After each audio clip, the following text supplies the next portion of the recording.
Filho de Vincenzo Galilei e de Julia Amanati de Pécia, nasceu em Pisa no dia 15 de fevereiro de 1564. Em 1581, Galileu iniciou seus estudos de medicina na Universidade de Pisa. A orientação escolástico-galênica do ensino médio de Pisa não satisfaz as esperanças do jovem Galileu, que abandona os estudos médicos e transfere-se para Florença, onde, sob orientação de Ostílio Ricci, discípulo por sua vez de Niccolò Fontana, professor de matemática na Escola de Belas Artes, começa a descobrir o sentido de suas inclinações. Além disso, Ostílio Ricci oferece a Galileu as obras de Arquimedes. É durante esta época que Galileu realiza os seus trabalhos sobre o isocronismo e as oscilações pendulares. Quando, em 1591, sua irmã Virgínia contrai matrimônio, Galileu dá-lhe muitos presentes e chega até comprometer-se, mediante contrato, a dar-lhe um dote. E isto, quando seu cargo de professor em Pisa não lhe permitia sequer manter-se, vendo-se obrigado a dar aulas particulares. Recebia 180 florins anuais por ensinar geometria, astronomia e engenharia militar, enquanto que um professor de filosofia ganhava 200 florins. Mais tarde, voltou a fazer o mesmo contrato com sua irmã Lídia, aumentando assim consideravelmente as suas dívidas. Nas suas obras, Galileu é sempre um escritor, adora a simplicidade, a clareza, a propriedade e a ordem. No campo científico, estas ideias deveriam aproximá-lo do estilo de Euclides. Contudo, o estilo de Galileu é a antítese do euclidiano, abandona todo o tipo de geometrismo. Sempre teve, em justa correspondência, o apoio dos artistas, dos poetas e dos escritores, ao mesmo tempo que lhe faltou dos professores, cujas ideias arcaicas não conseguiu mudar. Os escritores celebraram o telescópio nas suas obras. Os pintores representaram-no na cúpula de Santa Maria Maior de Roma. De Inglaterra, chegaram-lhe notícias de que o telescópio teria invadido a filosofia. Pelos seus progressos científicos, é nomeado em 1592 professor da Cátedra de Matemática na Universidade de Pádua, considerada então como a melhor da Europa. Durante 18 anos rege esta cátedra, até 1610, altura em que publica em latim uma obra que abala as convicções científicas e culturais de seu tempo, os Sidereus Nuncios, o Mensageiro Celeste. Galileu, por seu lado, ocupa uma posição intermédia. Por um lado, participa da fecundidade científica de Kepler no estabelecimento de novos métodos. A esta dimensão da sua atividade científica pertencem as suas obras mais valiosas. Por outro lado, e simultaneamente com este aspecto da sua produção científica, leva a cabo uma ação de propaganda cultural. À medida que os anos passavam, tanto mais se convencia Galileu de que naquela altura era necessário, para além do que quer que fosse, difundir, em círculos cada vez mais amplos, a fé no copernicanismo. O melhor de Galileu como cientista é o que tem em comum com Kepler, o rigor na aplicação de novos métodos para fazer progredir a ciência. O pior de Galileu como cientista é o que mais popularidade lhe granjeou, é o que tem em comum com Giordano Bruno, uma espécie de furiosa ação de propaganda popular, de crítica, de polêmica e de combate. Kepler afirmou, depois de longos estudos, em que empregou 25 anos da sua vida, que os planetas giram segundo trajetórias elípticas, ficando o Sol no foco destas. Galileu, que mantinha uma correspondência contínua com Kepler, rejeitou a lei e defendeu arbitrariamente que os planetas giravam segundo órbitas circulares em cujo centro se encontrava o Sol. O que é que levou Galileu a manter este erro?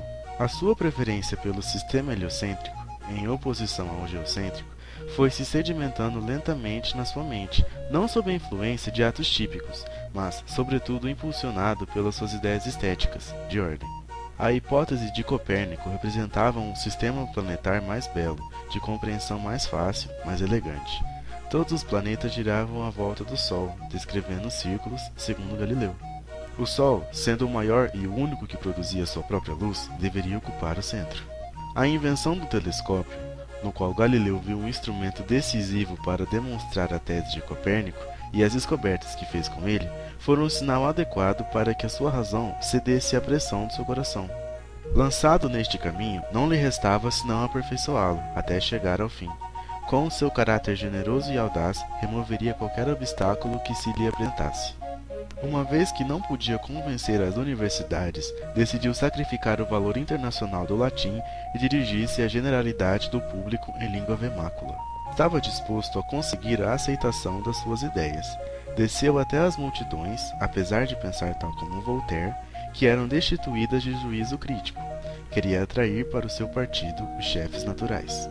Esta orientação dada à sua atividade científica, que conduzia de modo veemente a obter ressonância e difusão do novo espírito científico e do resultado de seus métodos, entrou em conflito, como é natural, com a cultura tradicional anteriormente estabelecida, com crenças arcaicas e também, em parte, com a própria Igreja Católica. Este conflito terminou com o célebre processo. O processo de Galileu teve duas etapas, a primeira em 1616 e a segunda e definitiva em 1633. No dia 19 de fevereiro de 1616, o Santo Ofício consultou um conjunto de teólogos a fim de resolver se as teses que estabeleciam a imobilidade do Sol e o movimento de rotação e translação da Terra eram compatíveis com o que dizia a Sagrada Escritura. Depois de 4 dias de reflexão, os teólogos foram unânimes em considerar as teses de astronomia como filosoficamente absurdas e formalmente heréticas. O Papa Paulo V encarregou o cardeal Bellarmino a comunicar a Galileu essas conclusões dos teólogos e de simultaneamente lhe pedir que abandonasse essas opiniões que tinham sido rejeitadas.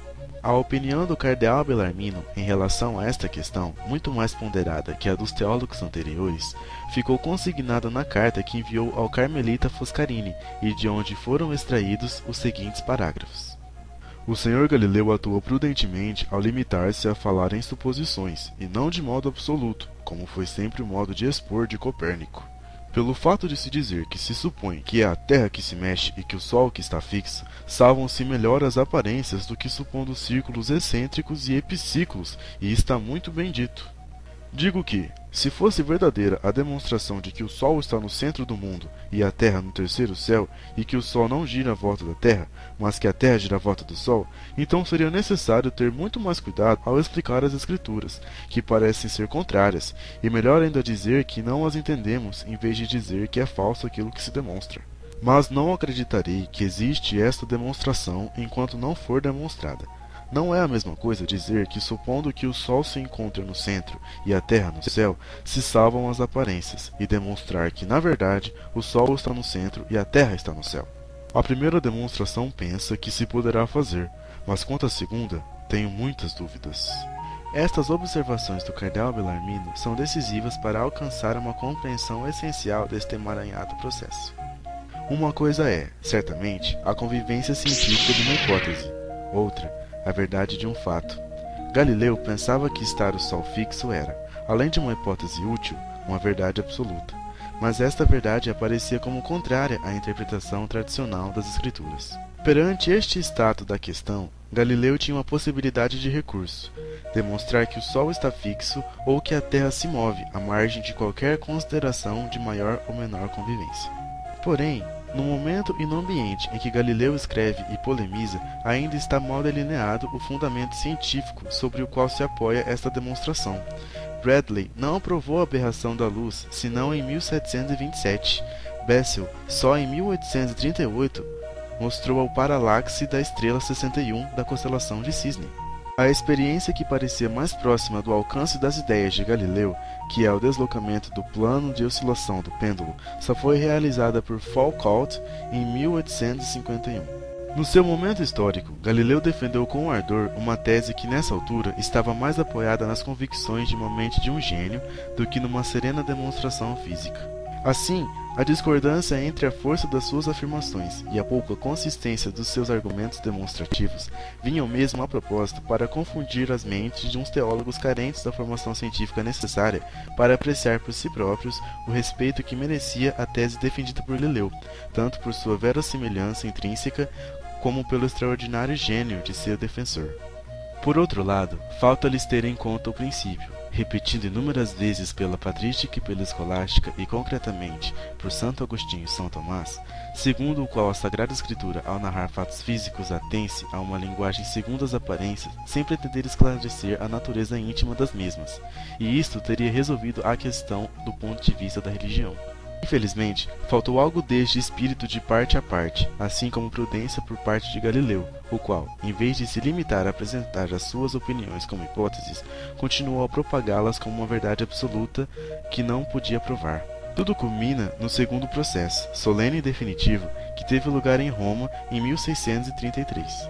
Neste processo, o Santo Ofício seguiu o critério de que, na ausência de demonstrações conclusivas, não se deve difundir e propagar o que vai contra uma tradição estabelecida, e condenou Galileu por esta atitude. Galileu foi condenado pelo Santo Ofício a viver em Arcetri. Para o acompanhar e assistir aos achaques próprios de sua idade avançada, foi-lhe facilitada a companhia na sua quinta de Arcetri de um estudante inteligente, Vincenzo Viviani, que permaneceu ao lado de seu mestre até a morte, ocorrida na noite de 8 de janeiro de 1642. Neste período, Galileu manteve uma intensa atividade científica. Para Galileu, a ciência adquiriu seu verdadeiro valor na síntese católica do saber. As diversas formas de conhecer são aproximações do conhecimento intuitivo de Deus, que tudo abarca. Entre o pensamento humano e o pensamento divino não pode haver contradição, e por conseguinte, afirma Galileu, que não pode haver contradição entre a Bíblia e a ciência. Como se entende então o milagre de Josué?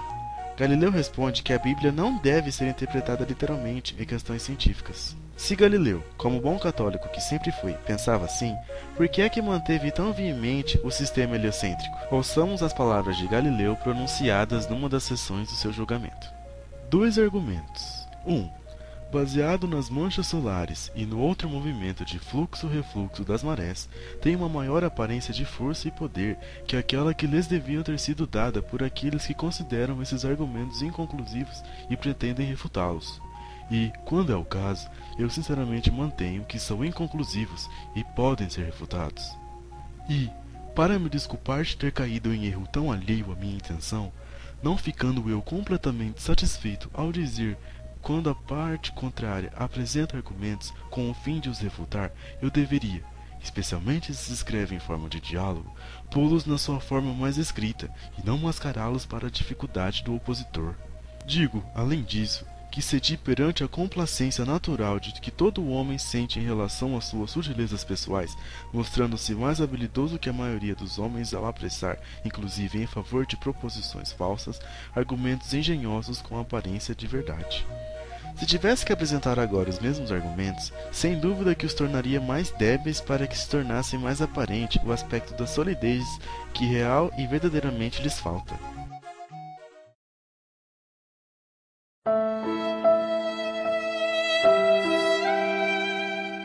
O meu erro, e confesso, um erro de ambiciosa vanglória e de inadvertência.